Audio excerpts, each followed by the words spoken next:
ನನ್ನ ಪ್ರೀತಿಯ ಸ್ನೇಹಿತರೆ, ನಾನು ನಿಮ್ಮ ಮನೆ ಮಗಳು ಡಾಕ್ಟರ್ ವೇದವತಿ ಬಿ ರಾವ್, ಸಾಹಿತಿ, ಸಮಾಜ ಸೇವಕಿ, ಲೇಖಕಿ, ಬರಹಗಾರ್ತಿ.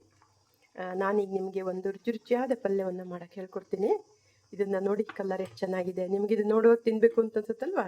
ನಿಜವಾಗ್ಲೂ ತಿನ್ನಬೇಕು ಮಾಡಬೇಕು. ನೀವು ಅಷ್ಟು ರುಚಿಯಾಗಿದೆ. ಘಮ ಪರಿಮಳ ಬರ್ತಾ ಇದೆ. ಆಹಾ, ನೀವು ಸಹಿತ ಮಾಡ್ಕೊಂಡು ತಿನ್ನಿ. ಹೇಗೆ ಮಾಡೋದು ಅಂತ ಹೇಳ್ತೀನಿ. ಇದು ಚಪಾತಿಗೆ, ರೊಟ್ಟಿಗೆ, ಎಲ್ಲದಕ್ಕೂ ಭಾಳ ಚೆನ್ನಾಗುತ್ತೆ. ಊಟದ ಜೊತೆಗೂ ಸೈಡಿಗೆ ಚೆನ್ನಾಗಾಗುತ್ತೆ.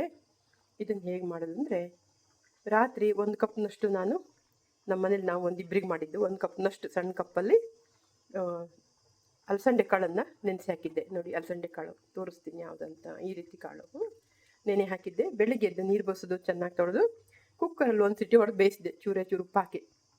ನಂತರ ಅದನ್ನೊಂದು ಬದಿಗಿಟ್ಕೊಂಡೆ. ಬಾಣಲೆಯಲ್ಲಿ ಸಾಸಿವೆ, ಜೀರಿಗೆ, ಸ್ವಲ್ಪ ಶೇಂಗಾ ಎಣ್ಣೆ ಹಾಕಿ ಅದಕ್ಕೊಂಚೂರು ಕರಿಬೇವು ಹಾಕಿ ಒಗ್ಗರಣೆ ಹಾಕಿದೆ. ಚಟಪಟ ಒಗ್ಗರಣೆ ಆದಮೇಲೆ ಅರಿಶಿನ, ಇಂಗು ಹಾಕಿದೆ.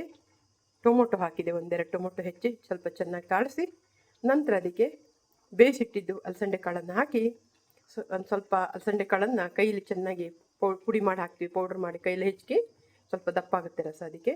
ಆಮೇಲೆ ಅದಕ್ಕೆ ಕೊತ್ತಂಬರಿ ಪುಡಿ 1-1 ಸ್ಪೂನು, ಜೀರಿಗೆ ಪುಡಿ 1/4 ಸ್ಪೂನು ಹಾಕಿ ಒಂದು ಸ್ವಲ್ಪ ಖಾರ ಪುಡಿ, ಖಾರಕ್ಕೆ ಬೇಕಾದಷ್ಟು, ಆಮೇಲೆ ಕೊತ್ತಂಬರಿ ಸೊಪ್ಪು ಸ್ವಲ್ಪ, ಆಮೇಲೆ ಒಂದು ಸ್ವಲ್ಪ ಕೊತ್ತಂಬರಿ ಸೊಪ್ಪು ಹಾಕಿ ಸ್ವಲ್ಪ ಬೇಕಾದ್ರೆ ಮೇಥಿ ಡ್ರೈ ಮೇಥಿ ಇರುತ್ತಲ್ಲ ಅದನ್ನು ಸ್ವಲ್ಪ ಹಾಕ್ಬೋದು. ತುಂಬ ಚೆನ್ನಾಗುತ್ತೆ. ಡ್ರೈ ಮೇಥಿ ಹಾಕೋದ್ರಿಂದ ಪರಿಮಳನೂ ತುಂಬ ಡಿಫ್ರೆಂಟ್ ಆಗುತ್ತೆ. ಚೂರು ಶುಂಠಿ ಜಜ್ಜಿ ಹಾಕಿ ಚೆನ್ನಾಗಾಗುತ್ತೆ, ತುಂಬ ಚೆನ್ನಾಗಾಗುತ್ತೆ. ಚೂರು ಬೆಲ್ಲ ಹಾಕಿ, ಹುಳಿ ಏನು ಹಾಕ್ಬಿಡಿ. ಟೊಮೊಟೊ ಹಾಕಿರ್ತಿರಲ್ಲ, ಹುಳಿ ಹಾಕೋದು ಬೇಡ. ಇಷ್ಟೇ, ತುಂಬ ಚೆನ್ನಾಗಿರುತ್ತೆ, ರುಚಿಯಾಗಿರುತ್ತೆ.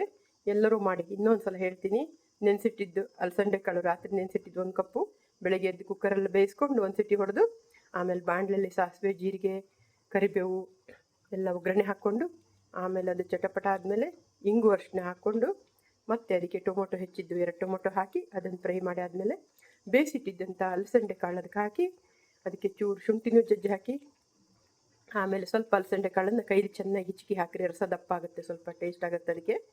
ಆಮೇಲೆ ಅದಕ್ಕೆ ನೀವೇನು ಮಾಡಿ ಅಂತಂದರೆ, ಸ್ವಲ್ಪ ಖಾರದ ಪುಡಿ, ಖಾರಕ್ಕೆ ಬೇಕಾದಷ್ಟು 1/2 ಚಮಚ ಕೊತ್ತಂಬರಿ ಪುಡಿ, 1/4 ಚಮಚ ಜೀರಿಗೆ ಪುಡಿ, ಅರ್ಧ ಚಮಚದಷ್ಟು ಖಾರದ ಪುಡಿ, ಚೂರು ಬೆಲ್ಲ, ಚೂರು ಶುಂಠಿ ಜಜ್ಜಿ ಹಾಕಿ, ಉಪ್ಪು ರುಚಿಗೆ ನೋಡ್ಕೊಂಡು ಎಷ್ಟು ಬೇಕಷ್ಟು ಹಾಕಿ. ಹುಳಿ ಎಲ್ಲ ಹಾಕಕ್ಕೆ ಹೋಗಬೇಡಿ. ಡ್ರೈ ಮೇಥಿ ಇರುತ್ತಲ್ಲ ಅದನ್ನು ಸ್ವಲ್ಪ ಹಾಕಿ ಚೆನ್ನಾಗಿ ಕುದಿಸಿ. ಈಗ ಇದು ರೆಡಿ ಆಯಿತು ನೋಡಿ. ರಸನೂ ದಪ್ಪಾಗಿದೆ.